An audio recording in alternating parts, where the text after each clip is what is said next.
শ্রী গুরু জয়। উপস্থিত হয়ে গেছি আপনাদের সামনে একটি অসাধারণ লীলা কাহিনী নিয়ে। আজকের আমরা জানব একাদশী। এই শব্দটি শুনলেই আমাদের মনে ভেসে ওঠে উপবাস, নিয়ম, সংযম এবং ভগবানের প্রতি নিবেদিত এক পবিত্র দিনের কথা।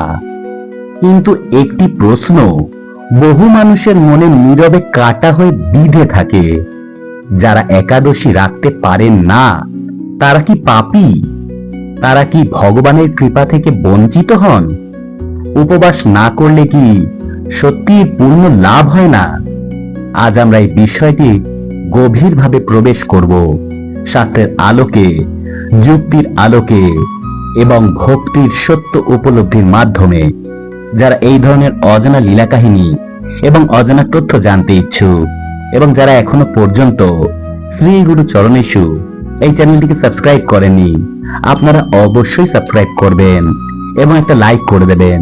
লাইক করলে অনেক উৎসাহ পাই।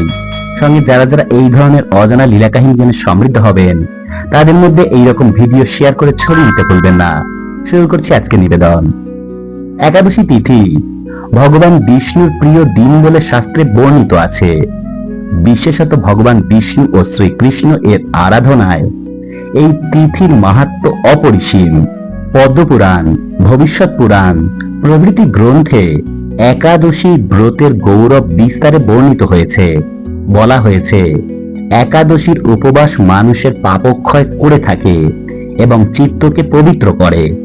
কিন্তু এখানে মূল প্রশ্ন, শাস্ত্র কি কেবল না খাওয়াকেই গুরুত্ব দিয়েছে, নাকি ভক্তি, শ্রদ্ধা ও আন্তরিকতাকেই প্রকৃত মূল হিসেবে গ্রহণ করেছে? শাস্ত্রে স্পষ্টভাবে উল্লেখ করা আছে, ধর্ম পালনের মূল ভিত্তি হলো ভাব। যদি কারোর শরীর অসুস্থ হয়, যদি গর্ভবতী নারী হন, যদি বৃদ্ধ ব্যক্তি হন, যদি কেউ কঠোর পরিশ্রমের কাজে নিয়োজিত থাকেন অথবা চিকিৎসকের নিষেধ থাকে, তবে তাদের জন্য উপবাস বাধ্যতামূলক নয়, বরং অসুস্থ শরীরে জোর করে উপবাস করলে তা আত্মহত্যার সমান পাপ বলেও কিছু আচার্য উল্লেখ করেছেন। কারণ শরীরই ধর্ম সাধনার মাধ্যম। শরীর সুস্থ না থাকলে ভক্তিও সঠিকভাবে করা যায় না। তাহলে যারা একাদশী রাখতে পারেন না তারা কি করবেন? প্রথমত, সম্পূর্ণ উপবাস না রাখতে পারলেও অনুকল্প পালন করা যায়, অর্থাৎ অন্ন ত্যাগ করে ফল, দুধ, সাবুদানা, লাউ, আলু ইত্যাদি সহজ পাচ্য নিরামিষ আহার গ্রহণ করা যেতে পারে। এতে শরীর রক্ষা পায়, আবার তিথির মর্যাদাও রক্ষিত হয়। দ্বিতীয়ত, জপ ও নাম সংকীর্তন। একাদশী প্রকৃত শক্তি নিহিত আছে হরি নামে। হরে কৃষ্ণ কৃষ্ণ কৃষ্ণ হরে হরে, হরে রাম রাম রাম হরে হরে। এই মহামন্ত্র জপ করলে হৃদয় শুদ্ধ হয়। উপবাস না করেও যদি কেউ আন্তরিকভাবে নাম জপ করেন, ভগবান তাতেই সন্তুষ্ট হন। তৃতীয়ত, দান এবং সেবা। একাদশীর দিনে গরিব মানুষকে অন্নদান, বস্ত্রদান কিংবা গীতা পাঠ এইসব মহাপুণ্যদায়ক। ভগবান কেবল আমাদের ক্ষুধার কষ্ট দেখতে চান না, তিনি চান আমাদের হৃদয় পরিবর্তন। অনেকেই অপরাধ বোধে ভোগেন, আমি একাদশী রাখতে পারলাম না, নিশ্চয়ই পাপ হলো। কিন্তু মনে রাখবেন, ভগবান করুণাময়, তিনি দয়ালু পিতা। একজন সন্তানের অসুস্থতা দেখে যেমন পিতা তাকে জোর করে উপবাস করান না, তেমনি ঈশ্বরও আমাদের সীমাবদ্ধতা বোঝেন। তাই শাস্ত্রে তাকে বলা হয়েছে ভাবগ্রাহী জনার্দন, অর্থাৎ ভগবান ভাব গ্রহণ করেন, বাহ্য রীতি নয়। যদি কেউ ভক্তি ভরে তার নাম নেন, সৎকর্ম করেন, অপরের উপকার করেন, তবে সেই ব্যক্তিরও একাদশীর পুণ্য লাভ করেন। অনেক সময় কর্মজীবী মানুষরা বলেন, সারাদিন কাজ করতে হয়, উপবাস করলে শরীর টেকে না। এই অবস্থায় করণীয় কি? সকালে স্নান করে ভগবানের সামনে প্রদীপ জ্বালিয়ে গীতা থেকে অন্তত একটি অধ্যায় পাঠ করুন। কাজের ফাঁকে ফাঁকে নাম স্মরণ করুন। সন্ধ্যায় আরতি করুন। সম্ভব হলে নিরামিষ আহার গ্রহণ করুন এবং পরের দিন দ্বাদশীতে সঠিক নিয়মে পালন করুন। এইভাবেই একাদশী পালিত হতে পারে, উপবাস ছাড়াও কিন্তু ভক্তি ও শ্রদ্ধা সহকারে। এবার জানবো কারা একাদশী না রাখলেও দোষী হন না? প্রথমত, গুরুতর অসুস্থ ব্যক্তি যারা তারা। দ্বিতীয়ত, গর্ভবতী নারীরা। তৃতীয়ত, বৃদ্ধ ও দুর্বল মানুষ। চতুর্থত, শিশুরা। পঞ্চমত, চিকিৎসকের নিষেধ থাকা ব্যক্তিরা। ষষ্ঠত, অতিরিক্ত পরিশ্রমী শ্রমজীবী মানুষরা। তবে কেউ যদি অলসতা বা অবহেলার কারণে ব্রত এড়িয়ে যান, সেটি অবশ্যই শাস্ত্রসম্মত নয়। কারণ একাদশী কেবল উপবাস নয়, এটি আত্মসংযম ও আত্মশুদ্ধিরও দিন। আজকের যুগ, এই যুগে আমরা অনেক সময় বাহ্য আচারকে বড় করে দেখি, কিন্তু অন্তরের পরিবর্তনকে গুরুত্বই দেই না। অথচ একাদশীর আসল উদ্দেশ্য হল ইন্দ্রিয় সংযম, মানসিক শুদ্ধি এবং ঈশ্বর স্মরণ। ভগবান কি চান আমরা না খেয়ে কষ্ট পাই? না, তা ঠিক নয়। তিনি চান আমরা অহংকার, লোভ এবং ক্রোধ ত্যাগ করি। একাদশী আমাদের শেখায় খাদ্য সংযমের মাধ্যমে মনকে নিয়ন্ত্রিত করা, ইন্দ্রিয়কে শান্ত করা আর চিত্তকে ভগবানের চরণে নিবেদন করা। যদি উপবাস সম্ভব না হয়, তবে অন্তত এই তিনটি কাজ করুন। প্রথমত, নাম জপ করুন। দ্বিতীয়ত, গীতা পাঠ করুন। তৃতীয়ত, সৎকর্ম ও দান করুন। তাহলেই একাদশীর মূল সার্থকতা অর্জিত করা যাবে। এখানেই শেষ নয়।